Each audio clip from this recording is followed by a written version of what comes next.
नमस्कार दोस्तों, आप लोग देख रहे भोजपुरी हिट न्यूज चैनल। तो बहुत बहुत स्वागत बा। तो आप लोग के बता दी कि प्रमोद प्रेमी यादव जी के फिल्म के टीजर है शुभ विवाह के। आप लोग इतना ज़्यादा प्यार दे दिले, इतना सारा प्यार दे दिले टीजर के, जो करीब एक दिन में 1 मिलियन व्यू प्राप्त कैले बा। आप लोग के फुल ऑफिशियल ट्रेलर कब देखे की मिली, किस दिन देखे की मिली, फुल जानकारी आप लोग के इस रिपोर्ट के माध्यम से बतावे जा बानी। तो उससे पहले आप लोग वीडियो के लाइक कर दी और हमनी के चैनल पर नए बानी तो चैनल के सब्सक्राइब कर ली।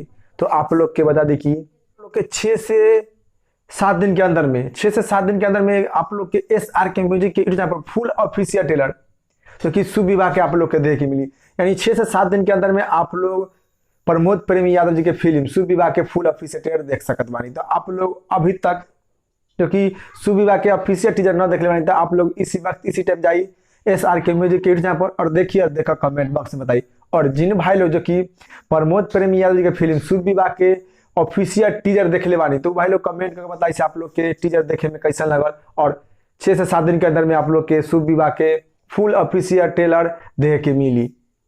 तो आप लोग इसी वक्त इसी टाइम जाइए ऑफिशियल टीजर देखी जो कि शुभ विवाह के और देखकर कमेंट बॉक्स में बताइए। और इस रिपोर्ट के बारे में क्या राय बा, क्या विचार बा, आप लोग नीचे कमेंट बॉक्स में बताएं। फिलहाल में इतने, फिर से मिलेंगे नेक्स्ट वीडियो में।